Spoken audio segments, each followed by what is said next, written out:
कटास राज का मंदिर वहाँ पे है, ऐसा नहीं कि शिव जी की पूजा यहाँ नहीं होती। तो जितनी भी विस्थापन हुए हैं, हालांकि इसको मैं सीधे तौर पर विस्थापन भी नहीं कहता कि ये तो एक कंट्री से दूसरी कंट्री में आना था, लेकिन उजड़ के तो आए थे, इसमें तो कोई शक नहीं है। जितनी भी जातियाँ उजड़ के गई हैं कहीं पे भी, वो आज तक जिंदा नहीं है। तो वो गार्ड बांध ले कि हमारी कौम, मुझे डिफ्रेंशिएशन से बिल्कुल भी दिक्कत नहीं है, और मैं डरता डिफ्रेंशिएशन से। ठीक है, किसी के विचार अलग हैं, कोई प्रॉब्लम नहीं है, हर जगह ही होते हैं, एक घर में भी 50 विचार होते हैं। मुझे दिक्कत है कि एक विचार ऐसा होना चाहिए जहां हम एक हों। तो अरूप महाराज जी का चौक, खैर इस बात को सबने माना। जैसे मैंने कहा कि मैं एक आइडिया लेके गया, अगर मेरा आइडिया किसी ने मान लिया तो इसका मतलब उसने मुझे सपोर्ट कर दी, वो भी मेरा साथी हो गया। तो एमएलए साहब विनोद भ्याना जी तक साथी हैं, तो फिर क्या जोड़ेगा हमें कॉमन? बाकी चीज़ें तो बदलती हैं। सबसे पहले जोड़ता है धर्म, सबसे पहले जोड़ता है जी। जहाँ आप नतमस्तक होते ही होते हो, इकट्ठे होते हो, नतमस्तक भी होते हो। देखो, हर जब भी किसी की डेथ होती, ठीक है, वहाँ पे दाह संस्कार पे, पूरा दाह संस्कार के समय उपस्थित रहना, भजन कीर्तन करना और रिकॉर्ड को मेंटेन करना, और अपने काम को छोड़ के, अपने काम को छोड़ के। सभी कामगार वाले हैं, ऐसा नहीं कि कोई रिटायर्ड है। हाँ, बिल्कुल बिल्कुल सभी काम काज वाले हैं। और फिर जो रस्म पगड़ी का हमारा वो होता है, रिचुअल्स कह लीजिए, वो होती है, उसको निपटाना। अब आप ये देखो, ये कहीं 1-2 साल की बात नहीं है। जब मैं छोटा था, आप भी मेरे शहर से बिलोंग करते हो, जब हम छोटे थे तभी से हम उन लोगों को देख रहे हैं। और मैंने सम्मानित कब किया? 2021 में। 2021 में सम्मानित किया। जब हम छोटे थे तो मेरे ख्याल में 30 साल से तो हम लोग देख ही रहे हैं ना। तो 30 साल से अनअटेंटिव रहे। लड़ाई का मतलब कोई सीधी लड़ाई नहीं, आपने मुद्दों के उसमें लड़ते रहो, कोई दिक्कत नहीं। व्हाट्सएप ग्रुप बनाओ, एक नहीं 1000 बनाओ।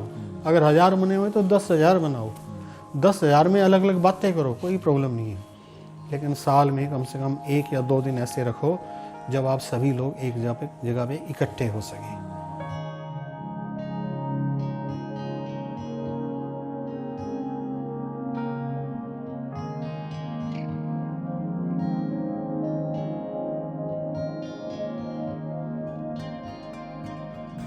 नमस्कार जी, मैं हूँ आज हरीश जी के साथ, और हरीश जी वो हैं जिनको आपने हमारे हाजी सराय वाले वीडियो में देखा था, हाँसी में। हरीश जी एक सामाजिक कार्यकर्ता हैं, खुद का एक इनका योगा का एक चैनल है, जैसे मैं ऑलरेडी बता चुका हूँ पिछले वीडियो में। उसके अलावा पंजाबियत पे, अपनी बोली पे और समाज के और बड़े सारे मुद्दों पे ये अक्सर बातचीत करते रहते हैं, जुड़े रहते हैं, काम करते रहते हैं। उसी संदर्भ में आज इनसे एक मुलाकात। हरीश जी, राम राम। सबसे पहले आपके सभी दर्शकों को जो अभी हमें देख रहे हैं, मेरा नमस्कार, प्रणाम। कैसे हैं? बहुत बढ़िया। हाँसी छोड़ दी? हाँसी छोड़ दी, रोहतक में आ गए। रोहतक में आ गए। अच्छा शहर है, अच्छा शहर, ऐतिहासिक शहर है, और हाँसी वाले बड़े सारे बंदे यहाँ। हाँ, हाँसी की गतिविधियाँ कम से कम हरियाणा में जग जाहिर हैं कि हरीश भाई ने ये किया, हरीश आचार्य ने ये किया, हरीश जी ने ये किया। आपको मैंने अक्सर पंजाबियत को लेकर चिंतित होते देखा है, चिंतन किया है, हम दोनों ने बैठ के भी किया है। आप कई सारे व्हाट्सएप ग्रुप्स में जुड़े हुए हैं जहाँ पे आपकी गतिविधियाँ फॉरवर्डेड होती रहती हैं। हाँसी शहर जब आपने छोड़ा तो आपने एक बड़ा अच्छा फंक्शन किया था, सम्मानित किया था कुछ ऐसे लोगों को जो शायद अब तक समाज में सम्मानित नहीं किए गए थे। जाते जाते आप एक चिंगारी और छोड़ाए, और वो चिंगारी आखिरकार विधायक जी ने कबूल कर ली। एक तरह से वो हो गया। क्या था वो जिसका क्रेडिट कम से कम सारे लोग ये कह रहे हैं कि हरीश जी ने किया? भाई सिर्फ हरीश जी ने किया या कुछ और लोग भी थे? नहीं, सभी। देखो, ये बात तो कहना सही नहीं समझता कि मैं नहीं किया है। क्योंकि ये होता है भी, कोई किसी न किसी ने तो करना ही होता है। तो मैं ये मानता हूँ कि मान लो मेरे दिमाग में कोई बात आई और मैं आपके पास आया, अब अगर आप मुझे हानि करोगे तो मेरी बात तो वहीं दब जाएगी ना। इसलिए मैं अकेला क्रेडिट लेना भी नहीं चाहता और वो बनता भी नहीं। मैंने आपको एक प्रोग्राम बताया और आपने कहा कि ठीक है सर, मैं आपके साथ हूँ, तो आपने भी मेरा साथ दिया। अगर आप मेरे साथ ना देते ना तो वो बात वहीं ख़त्म हो जाती। तो इसलिए जो मैंने अच्छे अच्छे प्रोजेक्ट हाँसी को दिए, जैसे सम्मानित करने वाला आप लगा लो, वो 5 लोग हमारे, आप देखिए वो जो 5 लोग हैं उनमें से एक अभी चले गए हैं, आत्म प्रकाश जी बत्रा। तो ये लोग, मैं हैरान होता था कि जैसे कहीं डेथ हो जाती है, आमतौर पे देखो हमारे जीवन का अटल सत्य है मृत्यु होना, वहाँ पे जो दाह संस्कार है वहाँ पे पहुँचना, और फिर रस्म पगड़ी पे आमतौर पे 1 से 2 या 2 से 3 टाइम होता है अपने समाज में, वहाँ हरदम पहुँचना, ठीक, कोई काम ठीक है आप कभी कभार के लिए कर सकते हो, लेकिन रेगुलर आपकी ज़िंदगी की एक्टिविटी होना और without taking a single penny, बिना कुछ रुपया लिए आपने करना, तो वाकई में एक बड़ी हैरत वाली बात थी। और दूसरी जो सबसे बड़ी हैरत वाली बात ये थी कि हमारे समाज के किसी भी संस्था का इन लोगों पे कभी ध्यान ही नहीं गया कि जैसे ये हो ना भी कहते हैं ना ग्रांटेड ले लिया हो भी, ठीक है यार ये तो कर ही रहे हैं, इसमें कौन सा बड़ी बात है। तो मेरा ध्यान गया उस पर, तो फिर मैंने वो जरूरी समझा भी इनको सम्मानित, ना केवल सम्मानित करना चाहिए, इस तरीके से सम्मानित करना चाहिए कि ये पब्लिक डोमेन में आए, ये चीज़ लोगों को पता चले। फिर मैंने जैसे अखबार वालों से बात की, अखबार वालों ने भी मेरी बात मानी। अब देखो आपने जो शुरू से पूछा ना, मैं अकेले नहीं किया, नहीं, अगर मैं भास्कर में गया तो वो हमारी जाति से संबंधित नहीं थे, लेकिन उन्होंने मेरे आशय को समझा और मेरी हेल्प की, पूरा पेज हमारे लिए लगाया। आप देखिए, फिर संजय पुटानी जी हैं पंजाब केसरी से, मैं उनका अभी भी बड़ा शुक्रगुजार हूँ, उसकी वजह है, ऐसे नहीं। भास्कर में पेज लगा उन 5 लोगों का, अगले दिन किसी भी अखबार के लिए सेम खबर लगाना जो है वो उसका इंसल्ट होता है उस अखबार का, ना कि उसकी महारत होती है। लेट है, हाँ लेट आई भी, ये तो कल तो पढ़ी थी मैंने, आज तुमने फिर लगा दी, बस ये खबर लगाने वाली अखबार। तो उन्होंने इस बात को कभी वो नहीं किया अभी मेरे पे वो लगेगा अभी बस ये खबरें लगा रहा है, उन्होंने अगले दिन उससे भी बड़ा पेज जो है उसको दिया। तो यानी कि ये क्यों किया, क्योंकि बात वास्तव में जरूरी थी, तभी किया ना। थोड़ा सा खुल के बताइए, मुझे लगता है दर्शकों को अभी तक समझ नहीं आया। पहले बात तो ये कि ये वही हैं, मैं पहले बता चुका हूँ, जो हाँसी में हाजी सलाना वीडियो में है, और इनकी खुद की एक संस्था है वो भी मैं बता चुका हूँ। वो क्या था मैं आपकी ज़बानी सुनना चाहता हूँ कि किस तरह से आपको लगा कि यार ये जो लोग हैं ना ये वाकई अद्भुत काम कर रहे हैं और किसी संस्था ने नहीं देखा है, और मेरी संस्था यानी कि हरीश जी की संस्था है वो इन्हें एक स्तर पे लोगों की नज़रों में लाए। तो वो क्या था? देखो, मेरी संस्था का जो नाम है वो है ह्यूमन कॉन्शियसनेस रिसर्च फाउंडेशन। तो ह्यूमन कॉन्शियसनेस, हम ह्यूमंस की कॉन्शियसनेस पे काम करते हैं, यानी कि वो एक माइक्रो स्पेक्ट्रम है। ब्रॉड स्पेक्ट्रम में यही है कि हम लोग इस तरह के लोगों को लेके आते हैं जो वास्तव में काम कर रहे हों। तो जैसे मैंने बताया आपको अभी कि एक चीज़ को रिपीटली हमेशा लगातार करते रहना कई सालों से, वो वास्तव में एक ऐसा काम है जो आमतौर पे कोई भी समाज सेवक दुनिया भर के, मैं भी एक समाज सेवक हूँ, शायद मैं भी वो ना कर पाऊँ जो वो 5 लोग कर रहे हैं। वो करते क्या थे? देखो, हर जब भी किसी की डेथ होती, ठीक है, वहाँ पे दाह संस्कार पे, पूरा दाह संस्कार के समय उपस्थित रहना, भजन कीर्तन करना और रिकॉर्ड को मेंटेन करना, और अपने काम को छोड़ के, अपने काम को छोड़ के, सभी काम कर वाले हैं, ऐसा नहीं कि कोई रिटायर्ड है। हाँ बिल्कुल बिल्कुल, सभी काम काज वाले हैं। और फिर जो रस्म पगड़ी का हमारा वो होता है, रिचुअल्स कह लीजिए, वो होती है, उसको निपटाना। अब आप ये देखो, ये 1-2 साल की बात नहीं है। जब मैं छोटा था, आप भी मेरे शहर से बिलोंग करते हो, जब हम छोटे थे तभी से हम उन लोगों को देख रहे हैं। और मैंने सम्मानित कब किया? 2021 में। 2021 में सम्मानित किया। जब हम छोटे थे तो मेरे ख्याल में 30 साल से तो हम लोग देख ही रहे हैं ना। तो 30 साल से अनअटेंटिव रहे। तभी जब देखो, जो बात जरूरी होती है ना, कोई भी व्यक्ति उठाए, चाहे मैं उठाऊं चाहे आप उठाओ, तो उसको फिर हर आदमी मानता है। तो उसकी सराहना की गई दूसरी जातियों के लोगों के द्वारा भी नहीं, वाक्य में बनता है। मैंने किसी की फेवर नहीं ली, कहीं अपनी पावर का इस्तेमाल नहीं किया, कहीं किसी का फ़ोन नहीं करवाया कि भाई मेरी तरफ से फ़ोन कर दो कि भाई मेरी बात मान ले कोई। मैंने उनको बड़े ही ईमानदारी से बात बताई कि क्या इनको सम्मानित करना चाहिए या नहीं करना चाहिए। तो सबने कहा कि करना चाहिए। तो फिर मैंने कहा कि मुझे, जैसे आपने खुले मन से स्वीकार किया कि करना चाहिए, तो मुझे खुले मन से आपकी हेल्प भी चाहिए। तो उन्होंने कहा कि बोलिए कि हेल्प चाहिए। तो इस तरीके से वो उनको सम्मान, हकदार थे वो सम्मान के। मैंने कोई ऐसा काम नहीं किया कि कोई एहसान किया हो। सोसाइटी का एक तरीके से कर्ज था, वो मैंने चुका दिया। मैं सोसाइटी का हिस्सा हूँ, तो मैंने भी कोई सोसाइटी में भी एहसान नहीं किया। उस कम्युनिटी से मैं बिलोंग करता हूँ, उनका हम पे कर्ज है तो चुकाया। इन 5 लोगों के नाम?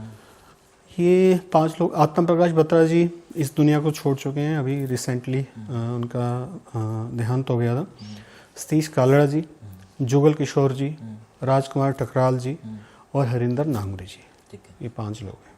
तो वो जो सम्मानित की प्रक्रिया थी, जो डिज़ाइन किया था आपने, वो पूरा पूरा प्रोग्राम, आने वाले लोगों की संख्या टोटल, और किस तरह से वो किया गया था, और बाद में वो हाईलाइट भी हुआ था, हाँ जिसे हम सक्सेसफुल प्रोग्राम कहते हैं। हाँ, वो हुआ, शुरुआत तो ऐसी हुई कि जैसे हम लोग आपस में बैठे हैं, बात की भी करते हैं, तो भाई जी जिनकी अभी रिसेंटली डेथ हुई है, आत्म प्रकाश बत्रा जी, तो उन्होंने, वेन्यू की बात थी सबसे पहली बात तो।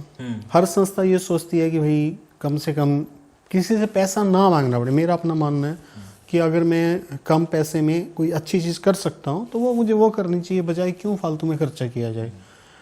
और बजट मेरी संस्था के पास भी था, तो मैंने उनसे जैसे बात की, पहले तो उन्हें बताया कि हम लोग आपके बारे में ऐसा सोच रहे हैं। और फिर ये चयन ये नहीं कि मैंने अकेले नहीं किया, मैंने इससे समाज के हर तबके से बात की, जो हमारे जो समाज के आज के समाज सेवी हैं उनसे बात की, अदर देन अवर कास्ट उनसे बात की कि भाई क्या मुझे करना चाहिए। तो सभी ने कहा कि बिल्कुल ये तो मतलब कि आपका बनता है, करना चाहिए नहीं, आपका बनता है। जो अभी मैंने कहा कि भाई हमने कोई एहसान नहीं किया, हमने अपना कर चुका है। तो ऐसे मैंने बात की आत्म प्रकाश बत्रा जी से, तो उन्होंने कहा भी कोई बात नहीं, मेरा गुरुद्वारा है, सफिशेंट स्पेस है, आप देख लो, अगर आपको लगता हो कि यहाँ पे आपका प्रोग्राम हो सकता है तो मेरे गुरुद्वारे का आप उसका आप प्रयोग कर सकते हो, और धार्मिक जगह अच्छा भी लगेगा। तो इस तरीके से हमारे पास जगह का इंतजाम हो गया। तो साथ उन्होंने कहा भी चाय पानी का, मैंने कहा भी वो किस तरीके से होगा, बोले वो भी आप पे क्या डालेंगे आचार्य जी, वो भी हम कर देंगे, आप उसकी टेंशन मत लो। ऐसे करते करते लोग जुड़ते चले गए। इसमें हम लोग जो मेन मुख्य टीम में 3 लोग थे, दीपक मदान डीपीएस में कार्यरत है, अशोक एलावादी हाँसी में ही हैं, अभी वो काम करते हैं, मेरे साथ ही काम करते थे। अब मैं रोहतक आ गया तो फिर थोड़ा सा अलग थलग हो गया मामला। तो हम लोगों ने शुरुआत की 3 लोगों ने मिलके, और फिर जब मैं हमने ये सोचा था कि इस प्रोग्राम को ना राजनीतिक नहीं बनाएंगे। बिल्कुल अच्छी बात। जो क्योंकि ना राजनीतिक बनने से क्या हो जाता है कि कहीं ना कहीं आदमी किसी न किसी को फ़ायदा दे बैठता है, ना चाहते हुए भी ना, तो फ़ायदा हो जाता है दूसरे को। तो सबसे पहला काम हमने किया कि भाई भले नाराज़ हों कई लोग कि हम लोग राजनीतिक तौर पे इस प्रोग्राम को नहीं करेंगे। जैसे मैंने बताया कि दैनिक भास्कर में मैंने जाके इस प्रोग्राम की डिटेलिंग की, और अजय पुरुषोत्तम जी उस वक्त वहाँ पे थे हिसार में, तो दिल खोल के उन्होंने इस चीज़ में साथ दिया। तो फिर हमने डिसाइड किया, क्योंकि फिर वो हमारी टीम का हिस्सा ही बन गए कि उन्होंने उसके बाद अजय पुरुषोत्तम जी के साथ राकेश अग्रवाल जी हैं हिसार के, बहुत बड़े समाज सेवी हैं, वो भी हमारे साथ हो गए। अब देखिए कि चीज़ अगर अच्छी हो, कार्य अगर अच्छा हो, तो वो समाज दूसरा है, उनके जो कर्णधार हैं उन्होंने हमें फुल सपोर्ट किया। उन्होंने कहा कि आपको फाइनेंशियल सपोर्ट चाहिए हो, आपको बोले आचार्य जी किसी भी प्रकार की सपोर्ट चाहिए हो तो आप मुंह से बोलिए, अगर मुंह से भी मत बोलिए, बोले आजकल तो व्हाट्सएप का ज़माना है, काहे की ज़रूरत है, आप लिख के भेज दीजिए भी सर ये चीज़ें यहाँ भिजवा दो, तो बस आपको दूसरा दोबारा नहीं, मैसेज भी दोबारा नहीं करना पड़ेगा। तो मतलब मैं उनका, हमने ऐसा कुछ लिया नहीं, लेकिन उन्होंने कहा तो समझ लीजिए हमने ले लिया, बहुत बड़ी बात। तो वो भी हमारे साथ जुड़ गए। अब क्या हुआ कि हम ये भी चाहते थे कि हम गवर्नमेंट के किसी ऑफिशियल से, अच्छे पदाधिकारी से सम्मानित करवाएं, खाली हमारे ही समाज के किसी से सम्मानित ना करवाएं तो वो एक सिंपल बात हो जाएगी। तो हमने डिसाइड किया, एसडीएम साहब से संपर्क किया, तो उस वक्त एसडीएम साहब बिजी थे किसी कार्यक्रम में उन्होंने, क्योंकि ना ये कार्यक्रम था 1 जनवरी का, अच्छा, साल की नई शुरुआत पे, इतना बिजी डे। हाँ, तो वेरी नेचुरल, हर किसी का बिजी होता है। तो जैसे मुझे पता लगा कि भाई एसडीएम साहब से मैं मिला, तो उन्होंने कहा कि भाई किसी और दिन रख लो। मैंने कहा सर आज तो ये अब तो नहीं हो सकता। तो बोले भाई अब तो फिर मैं भी नहीं आ सकता, प्रॉब्लम है। तो उसके बाद फिर हम बाहर आए तो हम सोचने लगे, अशोक जी, मैं और दीपक, कि क्या किया जाए। दीपक जी ने कहा कि अजय पुरुषोत्तम जी जो दैनिक भास्कर से हैं उनसे बातचीत करते हैं, उनको बताते हैं सारी बात, ये बात हो गई है। तो उनको बात बताई, उन्होंने कहा कि कोई बात नहीं। तो मैंने फिर रिपीट किया कि सर राजनीतिक बनना नहीं चाहिए। बोले मुझे याद है आपकी बात, और मैं भी नहीं चाहता कि आपके इस काम में राजनीतिक बंदा आए। आप बोले मुझे 5 मिनट का समय दो, तो मैं आपको इसका जवाब देता हूँ। 5 मिनट बाद ही उनका फ़ोन आ गया, बोले मैंने बात कर ली है, आप बेफिक्र हो जाओ। कमिश्नर हिसार वो आएंगे और राकेश अग्रवाल जी आएंगे। ठीक है, आपके प्रोग्राम का लेवल जो है और बड़ा कर दिया है। कमिश्नर हिसार उस वक्त थे अशोक गर्ग जी, डीसी रह चुके हैं हिसार के, रेवाड़ी में डीसी रह चुके हैं। तो बोले अब इस लेवल के अधिकारी से हम सम्मानित करवाएंगे। मैंने कहा ये कंडीशन और भी है, वो भी आप बता दीजिएगा। जनवरी 31 दिसंबर की रात आमतौर पे बहुत ज़्यादा ठंड, बहुत ज़्यादा सुबह, बहुत ज़्यादा फोग हमारे एरिया में बहुत ज़्यादा होती है। तो गुरुद्वारा में मैंने कहा प्रोग्राम है, तो बोले कोई दिक्कत नहीं है। मैंने कहा दिक्कत ये है कि सवेरे 7 बजे वहाँ पे उपस्थित रहना तो बोले जी वो मैंने उनको बोल दिया है, और बोले वो कह रहे हैं कि हम 6:45 बजे वहाँ पे होंगे, 7 बजे 15 मिनट पहले होंगे और एग्जैक्ट 15 मिनट पहले होंगे। मैंने कहा ठीक है जी, फिर तो और भी बहुत हमें भी अच्छा लगेगा। और एग्जैक्ट वो 6:45 बजे गुरुद्वारा साहब के सामने थे वो लोग, और बहुत अच्छे से वो कार्यक्रम हुआ और बड़ा ही एक सुंदर सुशील कार्यक्रम था, राजनीति से परे। ऐसा नहीं कि राजनीति हमारा हिस्सा नहीं है, भाई हम राजनीति को ये नहीं कर रहे भी राजनीतिज्ञ कुछ गलत या ठीक, ऐसी भावना के साथ नहीं कह रहा, लेकिन क्योंकि ये एक प्योर प्रोग्राम था और अनबायस्ड प्रोग्राम था, तो हमने उसको शुरू से लेके एंड तक अनबायस्ड ही रहने दिया। और आज तक वो प्रोग्राम जो हमारा समाज या किसी और समाज की सुर्खियों में है, आज तक भी वो प्रोग्राम जिंदा है। अभी इन लोग 5 लोगों की इन लोगों ने सम्मानित किया था, इसीलिए हम आज बात करते हैं। हाँ बिल्कुल, वेरी नेचुरल। तभी हम आज देख लिए 2024 हो गया ना, बिल्कुल 25 आने वाला है, दिसंबर चल रहा है, लास्ट मंथ चल रहा है। तो इसीलिए, और हमने बीच में बड़ी बार कोशिश की कि किसी तरह मिलें और इस मुद्दे पे बात करें ताकि इसे और शहरों में भी जी होना चाहिए, क्योंकि एक समाज का एक बड़ा ही अहम मुद्दा है और हर शहर में इस तरह की सभाएं हैं। जी। जंप करते हैं 2024 में आपने एक नई चीज़ सोची थी जब आपने हाँसी छोड़ा, तो जो अभी अभी पता चला कि हाँ जी विधायक साहब ने एक स्टेटमेंट दी है, उन्होंने कबूल कर लिया, वो आपके दिमाग में कैसे आया कि महाराजा रूट? बस मैं इतना हिंट दूंगा, बाकी आप बताएं। देखो वो, हालांकि उसको मैं अभी तक सक्सेसफुल नहीं मानता, हो सकता है हास्य में वो सक्सेसफुल हो भी जाए, लेकिन मेरा उद्देश्य केवल हास्य था नहीं, वो आज की एक नीड है। देखिए सभी समाज अपने अपने तरीके से काम कर रहे हैं, अच्छी बात है, हमारा समाज भी काम कर रहा है, लेकिन हमारे समाज का जो कार्य है वो दिखाई नहीं देता कहीं पे। सेक्ट बने होते हैं आजकल, जैसे व्हाट्सएप ग्रुप बने हुए हैं, फेसबुक ग्रुप बने हुए हैं, हर समाज के बने हुए हैं। मैं ये नहीं कह रहा, उसको मैं नेगलेक्ट नहीं कर रहा कि नहीं बनने चाहिए, बनने चाहिए, कोई इशू नहीं है। लेकिन आप किसी भी समाज को उठा के देख लो, हर समाज के पास एक चीज़ ऐसी है जहाँ पे एक, कहते हैं ना, एक छत ऐसी है जहाँ पे वो सभी लोग इकट्ठे हो जाते हैं। हमारे समाज के पास एक छत नहीं है ऐसी। डिफ्रेंशिएशन को मैं बुरा नहीं मानता, परिवार में भी होती है, आप मेरे मित्र हैं, भाई हैं, आप और मेरे में भी डिफ्रेंशिएशन हो सकती है, लेकिन बहुत सारे पॉइंट जो हमें जोड़े हुए हैं आज तक, बहुत सारे ऐसे पॉइंट हैं जो हमारे कॉमन इंटरेस्ट हैं। तो हमारे समाज में ऐसा कॉमन इंटरेस्ट आज तक भी नहीं है। मैंने कहा कि मैं अभी तक उसमें सफल नहीं हुआ हूँ। वो है क्या, वो ज़रा बताएं। वो है कि जैसे हमारे जो पुरखे हैं वो अरूट महाराज जी हैं, उनके बारे में शायद ही कोई जानता हो। दूसरी, जो हर कौम का ना एक देवता होता है, हमारी देवी भी होती है, देवी भी होती है, देवी कुलदेवी। हमारी कुलदेवी हिंगलाज माता थी, यहाँ पे आके हम भूल गए। और जब हम अपने, क्योंकि मैं स्पिरिचुअल स्टडी करता हूँ, स्पिरिचुअल फील्ड के अंदर काम कर रहा हूँ पिछले 20 सालों से, जब हम अपने किसी भी कुल देवी को भुलाते हैं तो उसके, अगर हम आज की भाषा में कहें तो बैड इफेक्ट जो हैं वो परिणाम भुगतने पड़ते हैं। अब ऐसा नहीं कि हम लोग धार्मिक नहीं है, हमारे लोगों ने आके यहाँ पे मंदिर नहीं बनाए, बहुत सारे हम लोगों ने काम किए, लेकिन हम हिंगलाज माता को भूल गए। हमने श्री राम को रखा और हमने जितने भी हमारी देवी देवताएं उनके मंदिर बनाए, आज भी हम कर रहे हैं, आज भी बड़ी अच्छी अच्छी संस्थाएं हम लोगों की काम कर रही हैं, लेकिन हिंगलाज माता को भूल गए। उसका कारण शायद एक ये भी है कि था तो नहीं, हमने बनाया नहीं, लेकिन जो था, जो हम छोड़ आए, उस तरफ हमने कभी जाने की सोची नहीं, क्योंकि वो एक अलग मुल्क में था। नहीं, वो सही है, लेकिन वहाँ हम छोड़ आए। देवी देवता ना कभी छूटते नहीं है, सबसे पहली बात तो, ठीक है, वो हमेशा हमारे साथ रहते हैं। उनको छोड़ना तो एक तरीके से अपनी संस्कृति को छोड़ना होता है।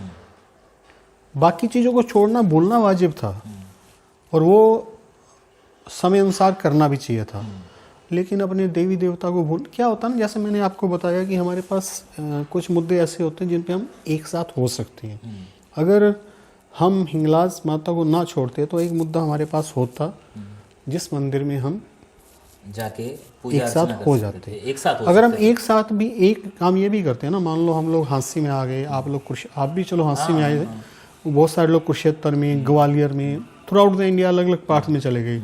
अगर वो अपने वहाँ उन लोगों ने मंदिर भी बनाए, वहाँ हर मंदिर में अगर हिंगलाज माता का एक मंदिर होता तो शायद जो मेरा नेक्स्ट स्टेप था अरूट महाराज जी का, ठीक है, हमारे क्योंकि हम वंशज है ना, कि वंशावली है और ये वंशावली श्री राम जी से संबंधित है, अगर फिर वो भी बात सामने आती तो हमारे पास ऐसे स्पेसेस होते हैं जहाँ पे हम बैठ के अपने मुद्दों पे बात करते हैं, ठीक है, तब सुलझाते भी सही। तो ये मेरा आज भी, जैसे हाँसी में मैंने ये बात, पहले तो लोगों को मालूम नहीं, अरूट महाराज जी के बारे में नहीं मालूम, बिल्कुल। हालांकि कुछ शहरों में जैसे फतेहाबाद है, वहाँ पे अरूट महाराज जी का चौक बहुत पुराना है। मैंने धर्मशाला देखी अबोहर में, अबोहर में, हाँ, उधर बहुत ज़्यादा है। फिर मेरी बात हुई थी राजपुरा में, वहाँ पे भी है। तो मैं ये चाह रहा था कि जितने भी, खाली हरियाणा हाँसी की बात नहीं है, मेरा हिंदुस्तान भर में, हाँ, जहाँ पूरे, पंजाबी बैठे हैं, हाँ, वहाँ पे, क्योंकि क्या जोड़ेगा, आप बताओ कि आप भी इसमें काम कर रहे हो, और चीज़ क्या जोड़ेगी फिर हमें, अगर हमारी बाकी तो देखो, आपका खाना कुरुक्षेत्र और रोहतक के खाने में भी डिफरेंस होगा, मैं हाँसी से यहाँ पे आया हूँ, उस खाने में भी डिफरेंस है, थोड़ा टेस्ट में डिफरेंट है यहाँ का, तो फिर क्या जोड़ेगा हमें कॉमन, बाकी चीज़ें तो बदलती हैं। सबसे पहले जोड़ता है धर्म, सबसे पहले जोड़ता है जी। जहाँ आप नतमस्तक होते ही होते हो, इकट्ठे होते हो, नतमस्तक भी होते हो, नतमस्तक होना भी तो इकट्ठा होना ही है ना। जहाँ मैं सिर झुका रहा हूँ वहाँ आप सिर झुका रहे हो, इसका मतलब हमारे इंटरेस्ट मिल गए। तो ये मैं आज भी चाहता हूँ, और आज भी सभी जो लोग इस पॉडकास्ट को देख रहे हैं, आप और मेरी बात को, वो इस बात को कहते हैं ना, हम आपस में भी गांठ बांध लें। गांठ बांधने का भी एक मतलब होता है, गांठ बांधने का मतलब होता है कि वो चीज़ याद रहे, हाँ, याद रखना। पहले क्या होता था, बचपन में जाते थे ना कोई चीज़ लेने, तो मद मस्त होता था जमाना, तो घूमते हुए नाचते जाते थे तो घर वाले गांठ बांध देते थे, भाई ये गांठ याद रख लियो, ये वाले काम, या तुमने चीनी लेके आनी है, मत भूल जाइयो। तो वो गांठ बांध ले कि हमारी कौम, मुझे डिफ्रेंशिएशन से बिल्कुल भी दिक्कत नहीं है, और मैं डरता डिफ्रेंशिएशन से, ठीक है, किसी के विचार अलग हैं, कोई प्रॉब्लम नहीं है, हर जगह ही होते हैं, एक घर में भी 50 विचार होते हैं। मुझे दिक्कत है कि एक विचार ऐसा होना चाहिए जहां हम एक हों। कोई भी दोस्ती उठा के देख लो, जब एक विचार जो एक वाला नहीं रहेगा ना, वो दोस्ती रहेगी नहीं। किसी भी इतिहास उठा के देख लो, किसी भी कौम का, तो वो तब हो सकता है जब हम अरूट महाराज जी को, उनके काम को समझेंगे, वो किस तरीके से हमारे वंशज हैं, प्लस हिंगलाज माता को फिर से हम स्थापित करेंगे। मैं पाकिस्तान जाने की बात नहीं कर रहा, स्थापित करेंगे, ठीक है। तो आपने क्या चाहा, क्या हो गया कि जिसकी बातें हो रही हैं कि हाँ जी, विधायक जी ने तो कबूल कर लिया जो हिरेश जी ने कहा था, या आपके साथियों ने कहा, हाँ, वो क्या है? मैंने ये कहा था कि अरूट महाराज जी का चौक होना चाहिए, ठीक है, एक आइडेंटिटी होगी हाँसी में। उससे क्या होगा कि मान लो अरूट महाराज जी का चौक बन गया, आप रोहतक से हाँसी आए, ठीक है, आपने देखा कि ये अरूट महाराज जी का चौक, क्वेश्चन पैदा होगा ना आपके दिमाग के अंदर, जिनको नहीं पता वो पूछेंगे, जिनको पता है तो उनके अंदर कॉन्फिडेंस पैदा होगा। कल को हम, उनकी जयंती आती है, वो वहाँ पे मनाएंगे, तो हमारे को एकत्रित होने के लिए एक स्थान हो जाएगा, स्थान मिलेगा, बहाना मिलेगा कि भाई हम, हमारे लिए यहाँ पे हम कोई भी बात हो, हम वहाँ पे इकट्ठे हो पाएंगे, और एक आइडेंटिटी मिलेगी हमारे समाज को। आप देखिए, हमारे समाज ने, आप भी दुनिया से रूबरू रहते हैं, मैं भी मेरे चैनल के वजह से पूरी दुनिया से रूबरू रहता हूँ। मेरे जो फॉलोअर्स हैं वो मुस्लिम भी हैं, हिंदू तो हैं, क्रिश्चियन भी हैं, सभी, क्योंकि मैं स्पिरिचुअलिटी पे काम करता हूँ, आध्यात्मिकता पे। तो जितनी भी विस्थापन हुए हैं, हालांकि इसको मैं सीधे तौर पर विस्थापन भी नहीं कहता कि ये तो एक कंट्री से दूसरी कंट्री में आना था, लेकिन उजड़ के तो आए थे, इसमें तो कोई शक नहीं है। जितनी भी जातियाँ उजड़ के गई हैं कहीं पे भी, वो आज तक जिंदा नहीं है, वो आज तक वेंटिलेटर पे ही हैं। एक हमारी एक ऐसी जाति है जो अपने देश में ही आए हैं वैसे, हमारा विस्थापन फिर वही शब्द कहूँगा कि हम कोई ऐसा नहीं किसी और कंट्री को छोड़ के आए हैं, लेकिन उजड़ के आए हैं, ये शब्द तो रहेगा। सभी लोग सुनने वाले हमारी जाति के, दूसरी जाति के लोग भी जानते हैं। हमने एक मिसाल पैदा की है, लेकिन हमने दिशा भी दी है, हमने जमाने को दिशा भी दी है, हमने पहनना भी सिखाया, खाना भी सिखाया। इसमें कोई गरूर की बात नहीं है, हमने सीखा भी है, लोगों से सिखाया भी है। और जिन्होंने सीखा है जब वो खुद कहते हैं कि हमने आपसे सीखा, तो हमें किस बात? हाँ, इसमें मतलब कोई मेरी बात को ये मत ले इस बात से कि मैं अपनी जाति की तारीफ ही किए जा रहा हूँ, भाई हम बहुत ऊंचे हैं, हमने ऐसा भी तो बहुत कुछ सीखा है। हमने सीखा भी है। और एक बात मैं और भी कहता हूँ, देखिए शायद किसी और ने ना कही हो, लेकिन मैं कहता हूँ, खुले मन से कहता हूँ कि हम यहाँ पे आए, जो हमने एक कार्यस्थली हमें मिली, ठीक है, इस तरफ की भूमि, लेकिन यहाँ पे दूसरे लोगों ने हमें एक्सेप्ट भी किया। ये बहुत बड़ी बात होती है। ये बहुत बड़ी बात तो होती कोई है। लात मार देता है जी, वो हमें मार सकते थे, भगा सकते थे, उन्होंने एक्सेप्ट भी किया। यहाँ में जैसे चाहे वो जाट कम्युनिटी हो, चाहे वो बनिया कम्युनिटी हो, जाट कम्युनिटी तो चलो गांव में थी, लेकिन बनिया कम्युनिटी शहर में थी, उन लोगों ने हमें, बेशक हमारे डिफरेंसेस आज उनके साथ होंगे, ज़्यादा होंगे कम होंगे, सिटी वाइज इस बात का भी मैं फ़र्क देखता हूँ, लेकिन उन लोगों ने हमारी मदद की। मैं बहुत सारे, आपका तो ये खैर मतलब कि एरिया ऑफ इंटरेस्ट है, आपका चैनल ही इसी उसके ऊपर है कि कैसे लोगों ने अपने आप को स्थापित किया और कैसे दूसरों ने मदद की, तो उस बात को भी मैं भूलता नहीं हूँ। तो हम अपने आप को रिप्रेजेंट करने के लिए, हमारे किसी से कंपटीशन नहीं है, ये बात मैंने पहले वहाँ पे भी हाँसी में भी कही थी। हमें जगह चाहिए और हमें यही जगह चाहिए, ये कसम नहीं है। हम ये चाहते हैं कि दूसरे समाज अगर अच्छा काम करता है उसकी भी हम रिस्पेक्ट करते हैं, उसको भी जगह मिलनी चाहिए, लेकिन हमारे समाज को भी जगह मिलनी चाहिए। तो अरूट महाराज जी का चौक, खैर इस बात को सबने माना, जैसे मैंने कहा कि मैं एक आइडिया लेके गया, अगर मेरा आइडिया किसी ने मान लिया तो इसका मतलब उसने मुझे सपोर्ट कर दी, वो भी मेरा साथी हो गया। तो एमएलए साहब विनोद भियाना जी तक साथी हैं, ये मुहिम चालू है, सरकारी काम में समय लगता है, तो ये काम होगा और मैं ये चाहूँगा कि ये काम आगे बढ़ना चाहिए। और दूसरा काम, वो अभी शुरू नहीं हुआ, दूसरा काम जो मैं हिंगलाज माता का मंदिर की बात कर रहा हूँ, वो मैं पाकिस्तान जाने की बात नहीं कर रहा, फिर से वही बात कह के आ रहा हूँ। कटास राज का मंदिर वहाँ पे है, ऐसा नहीं कि शिव जी की पूजा यहाँ नहीं होती, ठीक है, होती है ना। तो हमारी जो कुल देवी है, हम यहाँ पे, अभी मैं कुछ जगह पे है, इंदौर में मैंने शायद आपको भी एक फ़ोटो शेयर किया था, मैं इंदौर गया था, तो वहाँ हिंगलाज माता का मंदिर था। कैथल में भी है, मैं आपको बताऊंगा, दिखाऊंगा। कैथल में भी एक है, मैं खुद कैथल, गया हूं वहाँ। अच्छा। तो अभी बता रहे थे, वैसे हाँसी के पास भी शायद कोई एक जगह, किसी का मेरे पास फ़ोन आया था, मैंने शायद अपनी जो मीठी बोली मुल्तानी है उसमें एक वीडियो डाला था, तो उसमें किसी का फ़ोन आया था, हाँसी के पास भी एक मंदिर बना रहे हैं। तो मैं ये चाहता हूँ, जो मैं ये भी नहीं कह रहा कि आपको मैं बहुत बड़ा प्रोजेक्ट दे दूँ, भी आप करोड़ों रुपए लगाओ, पहले ज़मीन खरीदो। मैं ये चाह रहा हूँ आपके जो भी मंदिर बने हुए हैं, वहाँ पे एक छोटी सी मूर्त जो है हिंगलाज माता, आप करते तो रहते हो ना स्थापित, हर मंदिर में स्थापना होती रहती है, कभी किस मूर्ति की हो रही है, एक छोटी सी मंदिर की स्थापना हो जाए, वहाँ पे हम बता सकें कि ये हिंगलाज माता है, ये हमारे कुल की देवी है। जब तक ये चीज़ें नहीं होंगी, तब तक एक बात है ना, हमारे पंजाबी में एक बात आती है कि हम इकट्ठे नहीं हो सकते, पंजाबी कितने भी बड़े हो जाए इकट्ठे नहीं हो सकते। उसका रीज़न है, जब तक ये जो बाउंडिंग वाला सोल्यूशन है, ये जब तक पड़ेगा ही नहीं, तो जोड़े रखो लकड़ी, वो होएंगी नहीं। जब तक आप, वही बात है ना, फेविकोल का जोड़ नहीं लगाओगे तब तक वो जुड़ेगा नहीं। तो ये वो जोड़ है।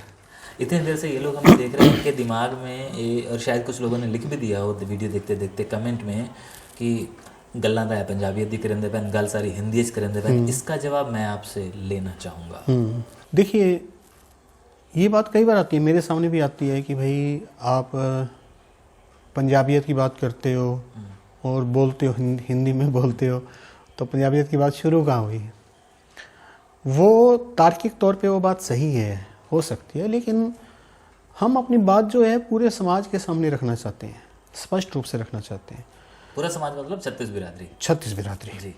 क्योंकि हमने जिस स्टेज पे काम किया है वो 36 बिरादरी के सामने ही काम किया है, किसी चीज़ को छिपा के काम नहीं किया। हमारी कम्युनिकेशन, देखो आपस में हर कम्युनिकेशन हर उसकी अलग रहती है, हमारी कम्युनिकेशन 36 बिरादरी के साथ रही है। एक हम ही वो जाति हैं जिसको 36 बिरादरी ने, अगर मैं कहूँ कि हम एक्ट कर रहे हैं और देखने वाले कौन है, 36 बिरादरी है। 35 बिरादरी लगा लो, 36 में तो हम खुद हो गए। तो अब उन तक जो कम्युनिकेशन है किस लैंग्वेज में पहुंचेगा? हमारी लैंग्वेज में थोड़ी पहुंचेगा। बिल्कुल, एक कॉमन लैंग्वेज होगी ना, और वो हिंदी है। वो हिंदी है। इसकी वजह केवल और केवल शुद्ध जो इसके पीछे वजह है वो यही है, और कोई वजह नहीं। बस मैं वही आपको समझाना चाहता था, कहीं आप बार बार ये कहें कि केशव तो ऑलवेज पंजाबी की बात करता है, हरीश भाई भी पंजाबी हैं, तो क्यों नहीं? मैं यही चाहता था आपकी ज़बानी सुनना, ताकि हमारे कुछ व्यूअर्स हैं जिन्हें को रहता है कि भाई पंजाबी पंजाबी पंजाबी बोलो। तो अभी आपका वो वाला प्रोजेक्ट पाइपलाइन में है और जल्दी ही हो जाएगा। इस प्रोजेक्ट में कितने लोग हैं, और ये कहाँ से आइडिया आया था? वही कि हाँ अरुण महाराज जी वाला, हिमलाज देवी वाला, कि भाई समाज में होना चाहिए, क्योंकि आप समाज में एक तरह से सोशलिस्ट हैं, वही एक रीज़न था? नहीं, उसका देखो, सोशलिस्ट तो हूँ, सोशलिस्ट तो और भी बहुत सारे लोग हैं। एक्टिव कौन होता है मेन, तो मैं आपसे कहता हूँ। बात ये एक्टिव होना और मुद्दों को समझना। हाँ, कि हम लोग, जैसे मैंने अभी कहा कि हमारे में एक बात बार बार आती है कि हम कुछ भी कर सकते हैं, इकट्ठे नहीं हो सकते। भी क्यों नहीं हो सकते? कोई ना कोई रीज़न तो होगा ना। भी हमारे जीन्स में इस तरह का अच्छा, मैंने जब पुराना, अगर जीन्स की बात मैंने बीच में नहीं, पुराना अगर मैंने इतिहास उठा के पढ़ा, तो जो हमारी कौम है वो खत्री जो शब्द है क्षत्रिय से संबंधित है, और ऐसी ऐसी विभूतियाँ हमारी कौम के अंदर पैदा हुई हैं कि आप दांतों तले उंगलियां दबा लोगे। जो आप आरती गाते हो, ठीक है, हर समाज का आरती बंदा आरती गाता है, ओम जय जगदीश हरे। मेरी जो आपको एक और बड़ा इंटरेस्टिंग किस्सा बताता हूँ। हम जुड़ा हुआ मेरे से है, लेकिन मेरे कारण मेरे समाज से भी जुड़ा हुआ है। मैंने एक आरती, जो हमारी आरती है, इस पर एक लेख लिखा था। ये बात है 2009 की। तब मैं स्पिरिचुअल स्टडी कर रहा था। एक लेख लिखा था, आरती एक वैश्विक वंदना।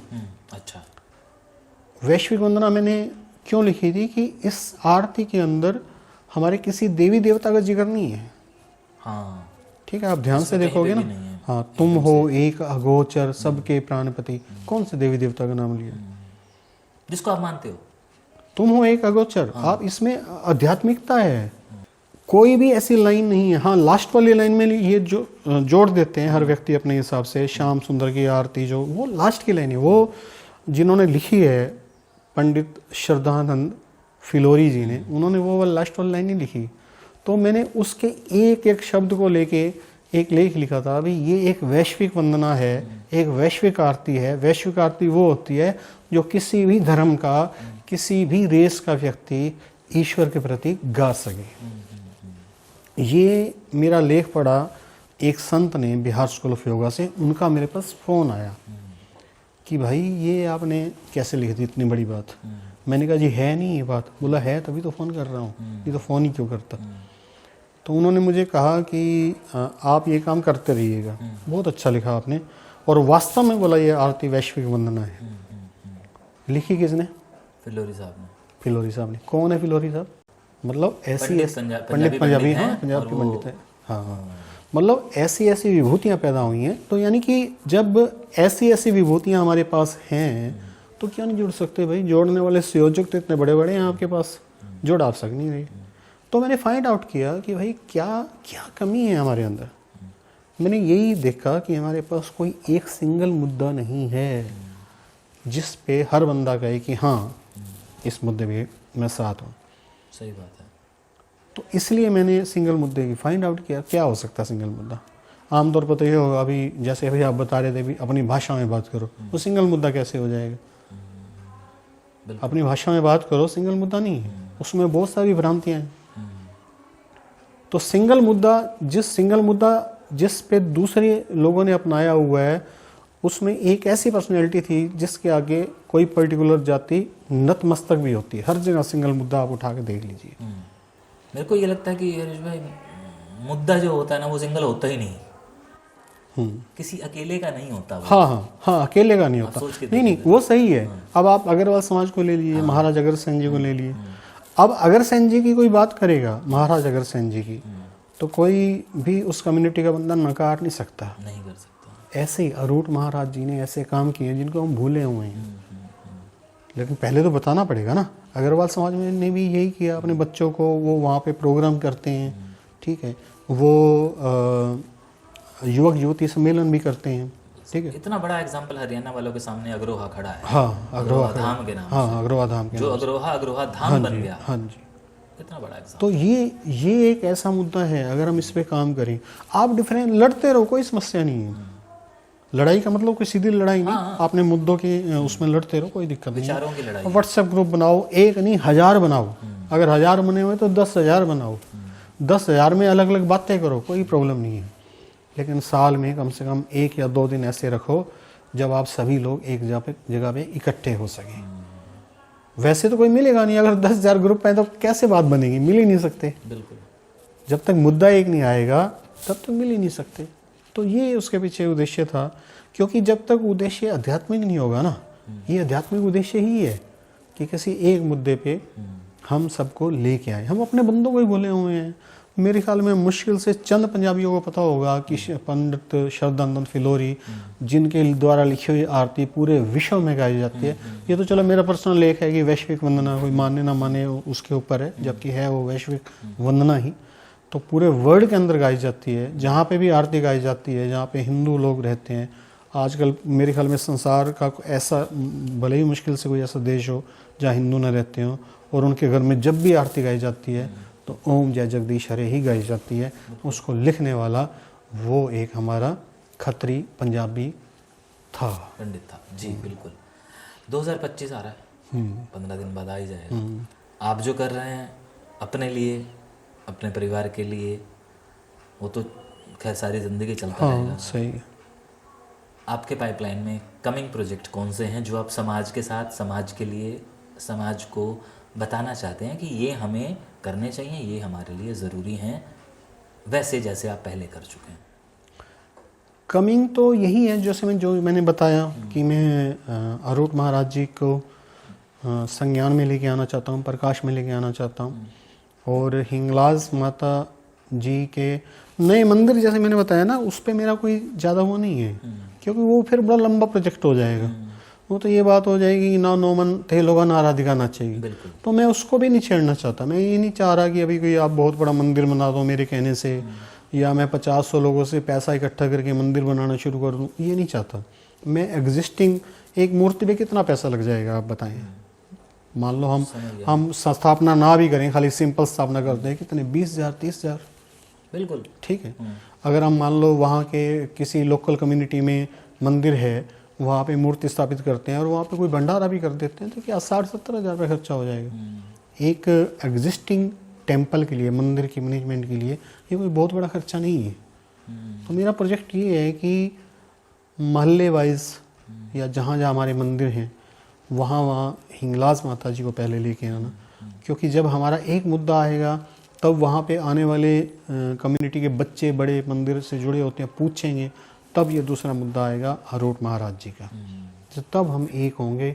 अदरवाइज मेरे विचार से, बाकी यहाँ लोग वीडियो देख रहे हैं वो और कमेंट भी दे सकते हैं, मेरे विचार से अभी तक हमारे पास कोई भी ऐसा मुद्दा नहीं है जिस पे हम एक साथ काम कर सकें।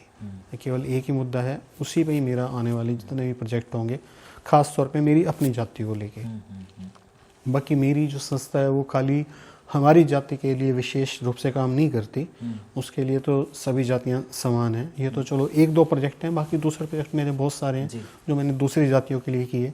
लेकिन क्योंकि मैं बिलोंग करता हूँ जिस कम्युनिटी से, तो उसका एक हमारा पितृ ऋण होता है हमारे उसके अंदर, तो एक ऋण समझता हूँ कि मेरा समाज का, अगर मैं कुछ जानता हूँ तो मुझे मेरी जानकारी को सबको बांटना चाहिए, तो वो मुझे बांटना है, इसलिए मैं ये ऋण उतारने वाला प्रयास है कि भी मैं अपने संयोजक बन पाऊँ।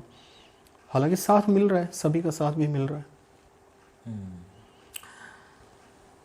ये वीडियो तो यहीं ख़त्म हो जाता है, लेकिन एक वीडियो और शुरू होने के लिए मुझे बार बार उकसा रहा है कि बोली, ज़बान, लोग कहते हैं मर रही है, लोग कहते हैं कि कोई इस बारे में सोच नहीं रहा है, और हम जैसे लोग जो वीडियोस बनाते हैं, आप भी उनमें शामिल हैं, या जो कलमकार हैं, तो वो सवाल दिमाग में कि क्या सारी जिम्मेदारी इन्हीं लोगों की है या इसके उत्तरदायित्व सरकारें भी हैं?